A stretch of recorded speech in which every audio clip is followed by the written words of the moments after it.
Bonjour à tous, bienvenue encore dans ce programme intitulé « Vaincre avec Dieu ». Je suis le Dr Luc Ondias Souna et je vous salue dans le nom de notre Seigneur Jésus-Christ. Ma tâche, ma mission, c'est que pendant ces quelques minutes que nous allons passer ensemble, je vais vous amener dans l'étude de la parole de Dieu afin de nous montrer des vérités très importantes en ce qui concerne notre marche avec Christ. Depuis le début de la semaine, nous sommes en train de parler du sujet de la foi. Comment maintenir notre foi en Christ, particulièrement dans ces moments difficiles. Et d'ailleurs, avant que j'aborde mon propos, je voudrais d'abord nous encourager en ce qui concerne cette période trouble que nous connaissons et que beaucoup d'autres nations connaissent. Quelles que soient les difficultés par lesquelles nous pouvons passer, quels que soient les temps difficiles que nous connaissons, il est important que nous mettons notre foi en Jésus-Christ, notre foi en Dieu. Amen. Et je prie pour toutes les personnes qui ont pu être touchées par ce fléau du Covid-19.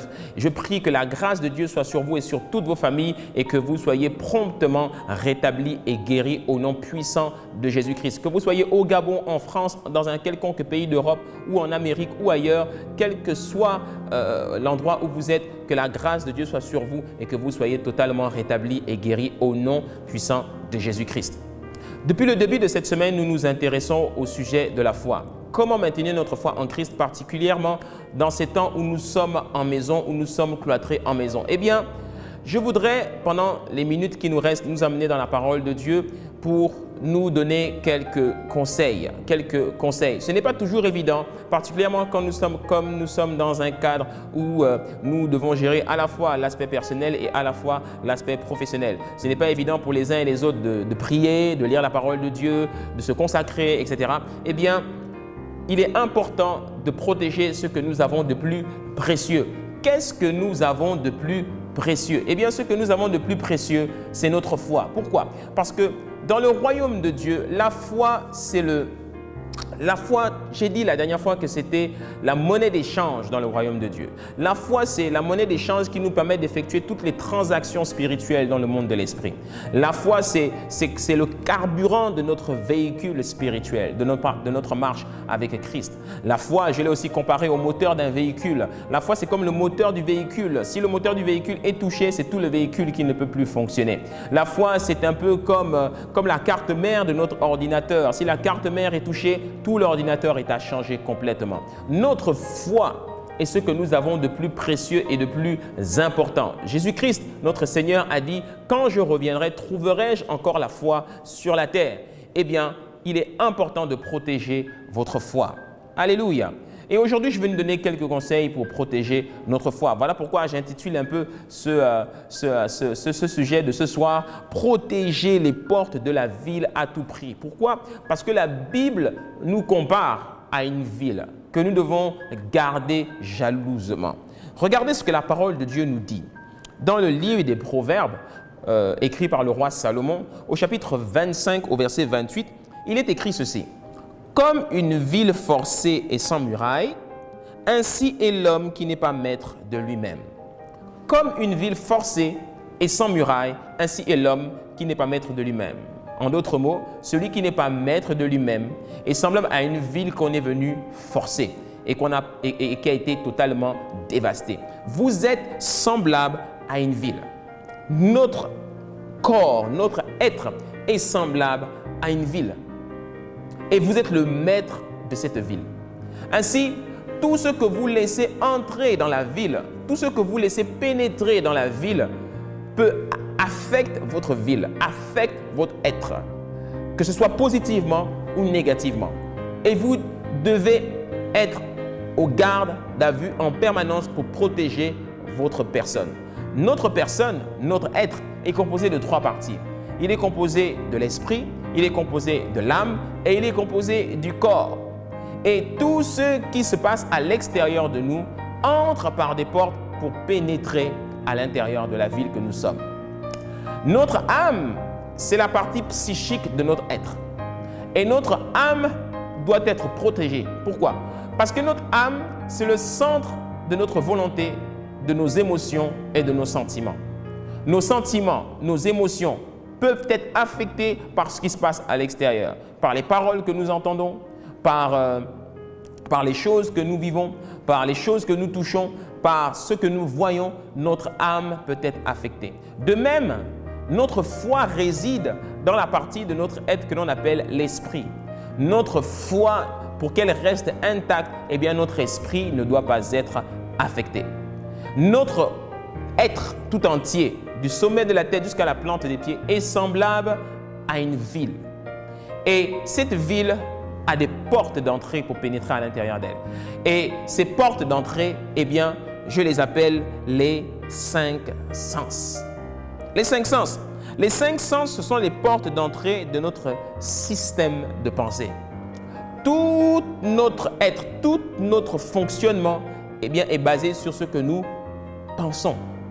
La manière dont vous pensez en dit long sur qui vous êtes et sur vos agissements.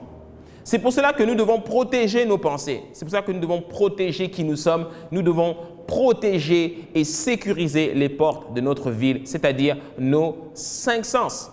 Les 5 sens, nous les connaissons. Et la première porte que nous devons protéger, la première porte que nous devons sécuriser pour protéger notre foi, c'est ce que nous entendons, la porte de l'ouïe.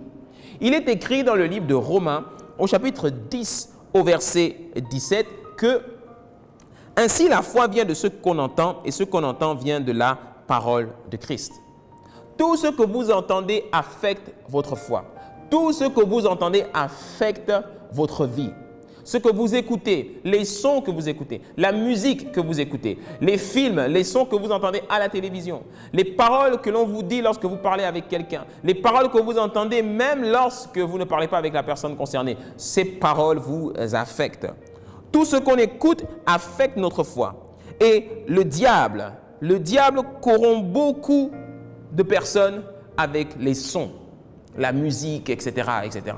Alléluia. C'est très important de comprendre que pour protéger la ville que nous sommes, pour protéger notre être, on doit sécuriser ce que nous entendons. Nous devons sélectionner ce que nous entendons. Et particulièrement dans cette période par laquelle nous passons, où beaucoup d'entre nous sommes à la maison et d'autres vraiment en confinement partiel ou total, faites très attention à ce que vous entendez. Parce que ce que vous entendez affecte votre foi et affecte également vos comportements. Si j'écoute des choses qui sont malsaines, eh bien, ça va entrer en moi et ça va me conditionner. Et je ne pourrai plus faire certaines choses. Alléluia. Ainsi, pour protéger la ville, il faut sécuriser la porte de l'ouïe. Et je nous encourage à écouter des choses positives, écouter des louanges, écouter des messages positifs, écouter des messages d'encouragement, écouter la Bible en audio, écouter des paroles positives, écouter des choses qui vous galvanisent, écouter des choses qui vous font du bien, écouter des choses qui vous construisent, écoutez des bonnes choses et éloignez-vous des mauvais sons qui peuvent venir affecter et détruire votre être intérieur. Pour maintenir votre foi au top, pour maintenir votre foi au premier plan, eh bien, nous devons sécuriser. Vous devez sécuriser la porte de l'ouïe. Amen. La deuxième porte de la ville que vous êtes, que vous devez sécuriser, c'est la porte de la vue. Vous devez sécuriser cette entrée. Il y a beaucoup de choses qui entrent en nous par ceux que nous regardons. Il est écrit dans le livre de Matthieu, au chapitre 6, au verset 22, c'est Jésus-Christ qui parle, lorsqu'il dit « Les yeux sont la lampe du corps. Si tes yeux sont en bon état, tout ton corps est éclairé. Mais si tes yeux sont malades, tout ton corps est dans l'obscurité. Si donc la lumière qui est en toi n'est qu'obscurité, comme cette obscurité sera noire. » Votre foi peut être affectée aussi par ce que vous regardez, par ce que vous voyez.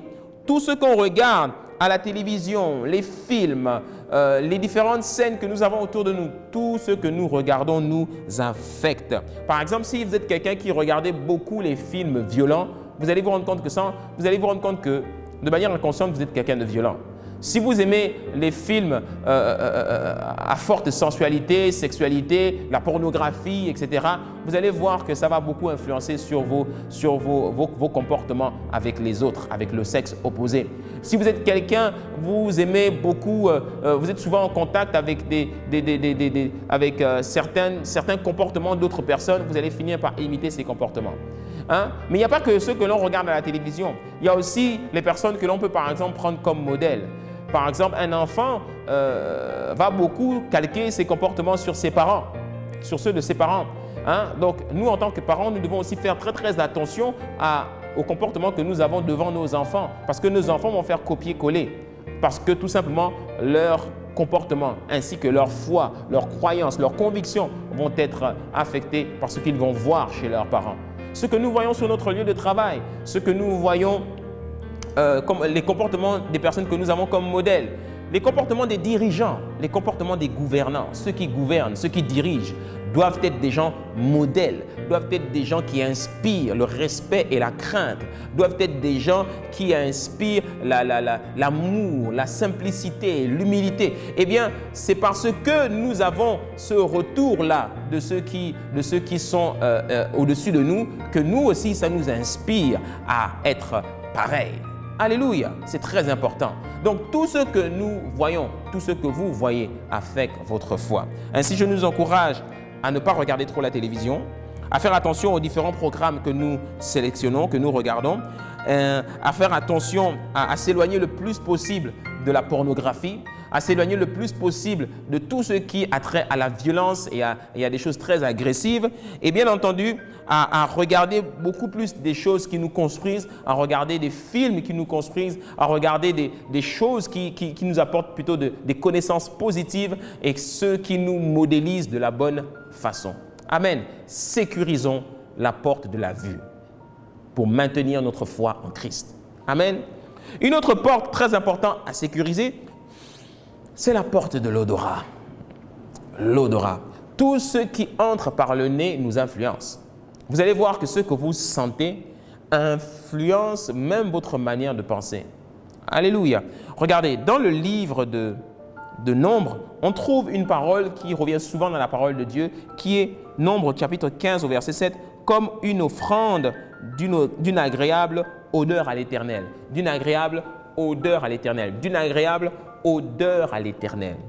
Qu'est-ce que la parole de Dieu nous dit ici? La parole de Dieu nous dit que même Dieu, même le Seigneur peut être influencé par l'odeur d'une offrande. Dieu peut avoir décidé quelque chose, mais une offrande, l'odeur d'une offrande peut l'amener à se rétracter. Ainsi, tout ce que vous sentez influence vos comportements. Oui, tout ce que vous sentez influence ou encore affecte votre foi. Dans le monde, par exemple, de la parfumerie, on joue énormément sur les odeurs pour influencer les comportements des gens. Il y a des odeurs qui vont vous rappeler la sensualité. Il y a des odeurs qui vont vous rappeler le sexe. Il y a des odeurs qui vont vous rappeler la force. Il y a des odeurs qui vont vous rappeler la douceur. Les odeurs parlent. Il y a des messages cachés derrière les odeurs. Ainsi, tout ce que vous sentez, eh bien, influence votre comportement. Et il faut sécuriser cette porte-là. Par exemple, si un jour vous avez décidé de fortifier votre foi et vous avez décidé de prendre un temps de jeûne, vous avez décidé de prendre un temps de jeûne, donc de vous priver de nourriture pendant quelques jours. Eh bien, si le jour où vous êtes en jeûne, vous allez à la cuisine et que madame est en train de faire de super bons gâteaux, vous ne tiendrez pas longtemps en restant dans la cuisine. Tôt ou tard, vous allez finir par prendre une part de gâteau et vous allez manger parce que l'odeur va vous séduire et elle va vous pousser à couper votre jeûne. Alléluia. Hein? De même, lorsque vous êtes face au sexe opposé, une odeur peut vous toucher, vous influencer et vous amener à penser d'une certaine manière par rapport à la personne. Donc, nous devons faire attention aux odeurs que nous avons autour de nous. Hein? De même, lorsque nous sommes confrontés à de mauvaises odeurs, ça peut nous influencer. Notre foi, notre ville, peut être aussi sécurisée par l'odorat. Nous devons sécuriser la porte de l'odorat. Donc, tout ce qui est odeur autour de nous envoie des messages et nous devons savoir comment les sélectionner. Ainsi, je nous encourage pour protéger notre foi, je nous encourage à être sages dans la manière dont nous gérons nos activités, particulièrement quand nous voulons nous consacrer, particulièrement quand nous voulons sécuriser notre foi. Il est aussi super important à faire très attention à toutes les propositions qui nous ont faites, qu'on nous fait lorsque nous sommes dans une disposition particulière. Je viens de parler du jeûne, par exemple. Amen. Donc, l'un des 5 sens que l'on appelle l'odorat est une porte d'entrée dans notre vie. Par exemple, moi je me rappelle, une fois je passais à côté d'une boulangerie et puis j'avais senti la bonne odeur du pain. Et pourtant j'étais décidé à partir à mon travail. Je n'avais pas prévu d'acheter du pain. Mais cette odeur m'a poussé à acheter du pain. Ouais. Ce sont même des choses que l'on apprend à l'école. Ce sont des techniques marketing que l'on apprend à l'école. La puissance des odeurs. C'est une porte d'entrée qui peut affecter notre âme et affecter notre manière de penser. Et influencer bien entendu notre foi. Protéger et sécuriser la porte de l'odorat. Alléluia. Une autre porte très très importante qu'il faut aussi, sur laquelle il faut veiller et qui peut affecter aussi notre foi, c'est le toucher. La Bible nous dit dans le livre de Matthieu, au chapitre 6, au verset 22, « Garde ton cœur plus que toute autre chose, car de lui viennent les sources de la vie. » Tout ce que vous touchez envoie des messages à votre système de pensée. Oh, je répète, tout ce que vous touchez envoie des messages à votre système de pensée. Je vous donne un exemple. Il y a une différence entre serrer la main de quelqu'un. Quand vous serrez la main de quelqu'un, vous le touchez. Il y a une différence entre serrer la main de quelqu'un de manière ferme et il y a une différence entre serrer la main de quelqu'un de manière molle. Ça envoie un message. Il y a une différence entre mettre sa main sur la main de quelqu'un d'autre en disant « ça va aller », c'est un toucher. Et il y a une différence entre toucher la main de quelqu'un et puis faire comme ça. Si je fais comme ça, je caresse, j'envoie un message à l'autre. Donc, si quelqu'un par exemple vous touche d'une certaine manière, eh bien, ça va envoyer un message qui va pénétrer en vous et qui va affecter votre système de pensée et votre foi.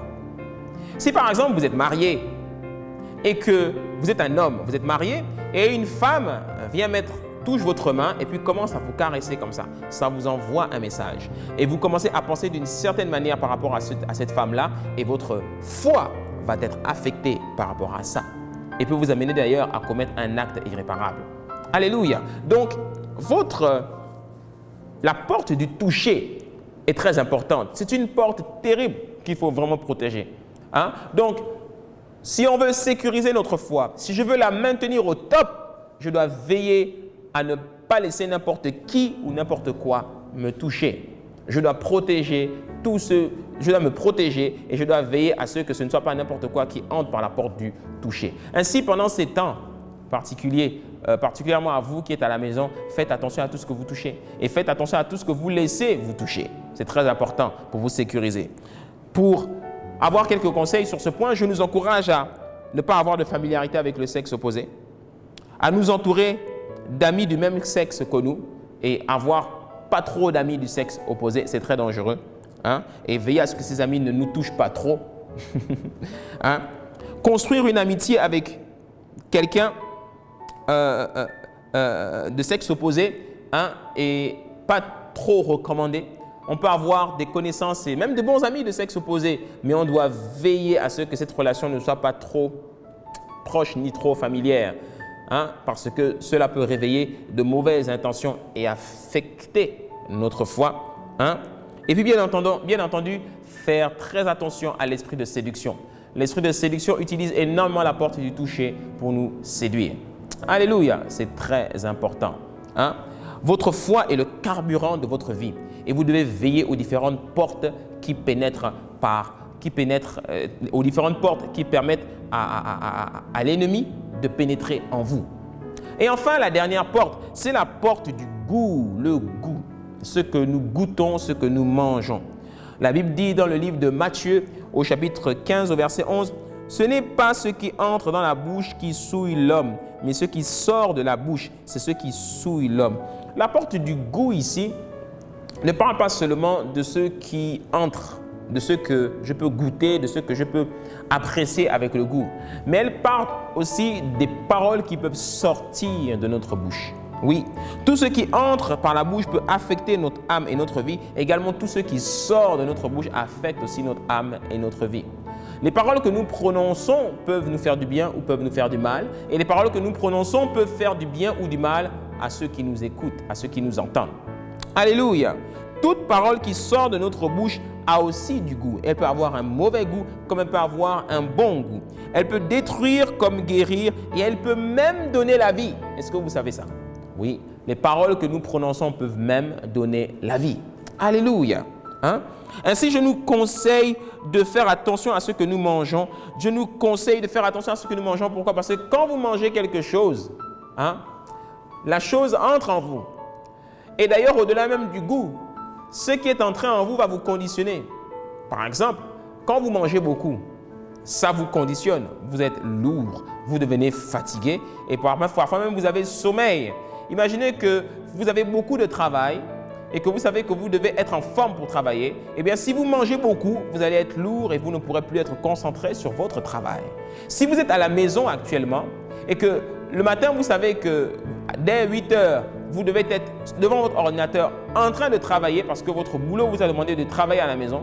Mais juste avant, vous avez pris un super petit déjeuner bien copieux. Eh bien, vous allez vous rendre compte que ce sera un peu difficile d'être concentré parce que vous serez ballonné et vous serez en train de digérer.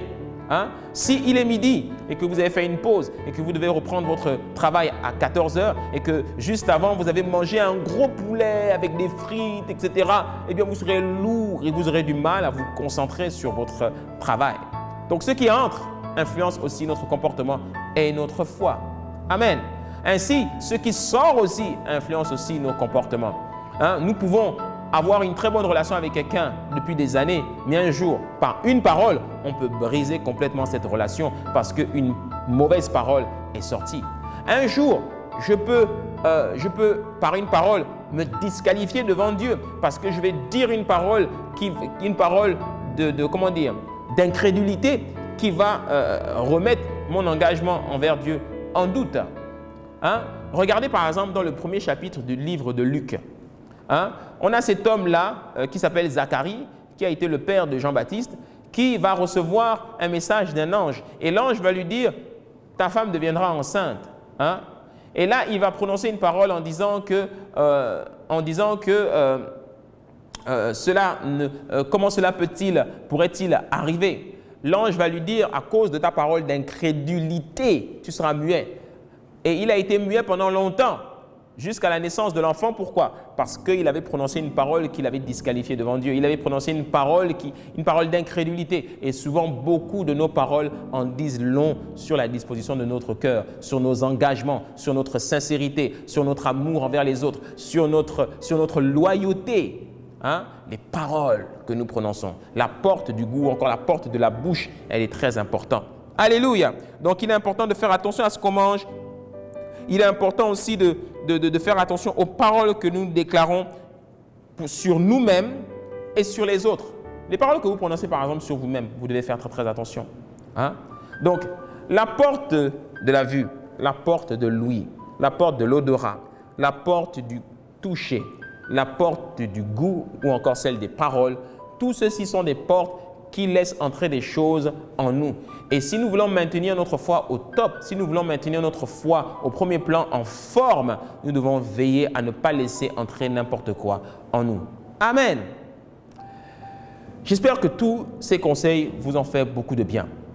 Mais avant de finir, je voudrais nous inviter à prendre une décision très très importante. Si vous êtes en train de m'écouter actuellement, si vous êtes en train de me regarder actuellement et que vous ne connaissez pas le Seigneur Jésus-Christ, peu importe qui vous êtes, peu importe d'où vous venez, peu importe le statut social que vous pouvez avoir, peu importe les projets que vous avez dans la vie, peu importe qui vous êtes, je vous assure, chacun d'entre nous, lorsque nous mourrons, nous irons soit en enfer, soit au paradis. Voilà pourquoi la décision la plus importante que je nous invite à faire, c'est de donner notre cœur tout entier à Jésus-Christ de Nazareth. Et si vous voulez entrer dans le royaume de Dieu et être appelé enfant de Dieu, il faut faire cette prière. Parce que la Bible dit dans le livre de Romains chapitre 10 au verset 9, si tu confesses de ta bouche le Seigneur Jésus et si tu crois dans ton cœur qu'il est ressuscité des morts, tu es sauvé. Ainsi, je nous encourage à faire cette prière avec moi. Je vous encourage à faire cette prière avec moi. C'est simple. Vous avez juste à répéter avec moi ceci. Seigneur Jésus, me voici devant toi. J'ai entendu ta parole. Et aujourd'hui, je décide de me repentir. Aujourd'hui, je te demande pardon pour toutes mes fautes et pour tous mes péchés. Aujourd'hui, j'accepte dans mon cœur Jésus-Christ comme mon Seigneur et comme mon Sauveur. Aujourd'hui, je nais de nouveau dans le royaume de Dieu. Aide-moi chaque jour à marcher dans l'obéissance de ta parole. Écris mon nom dans ton livre de vie. Aujourd'hui, je suis sauvé et je suis né de nouveau dans le royaume de Dieu. Au nom de Jésus-Christ, Amen. Bienvenue dans le royaume de Dieu. Félicitations. Maintenant, la prochaine étape, c'est de vous accrocher au Seigneur, de lire sa parole tous les jours, la Bible. Lisez la Bible régulièrement tous les jours. Cela vous permettra d'augmenter et de bâtir votre foi sur des fondements solides. Apprenez aussi à prier avec la parole de Dieu. Apprenez à prier avec la parole de Dieu. N'hésitez pas à vous rendre dans une église que vous adopterez comme votre famille spirituelle et où est-ce que vous apprendrez à prier. Trouvez-vous un bon berger, un bon pasteur qui vous accompagnera dans votre maturité spirituelle. Chez nous, c'est la maison du bâtisseur, mais si vous ne pouvez pas venir à la maison du bâtisseur, vous pouvez aller dans une très bonne église. Il y en a plein de très bonnes églises avec de bons bergers qui pourront vous accompagner dans votre foi. Amen. Mais surtout, restez accrochés au Seigneur. Il y a un numéro de téléphone qui s'affiche juste en bas. Eh bien, si vous avez besoin de plus de renseignements, si vous avez besoin de nous contacter, eh bien, vous pouvez le faire directement par WhatsApp. Grâce à ce numéro de téléphone, vous pouvez appeler et là, nous nous chargerons de vous accompagner dans votre foi et de vous conseiller. Que Dieu vous bénisse et surtout, protégez votre ville, protégez votre foi. Elle doit rester intacte et ne la laissez pas être affectée par quoi que ce soit qui vient de l'extérieur. Elle doit rester pure, intacte, parce que Jésus-Christ a dit « Heureux ceux qui ont le cœur pur, car ils verront le royaume de Dieu. » Ils verront Dieu. Que Dieu vous bénisse. Je vous souhaite à tous une excellente soirée et surtout paix et grâce. Restons connectés. On est ensemble. Ciao, bye bye. For you will have your bride.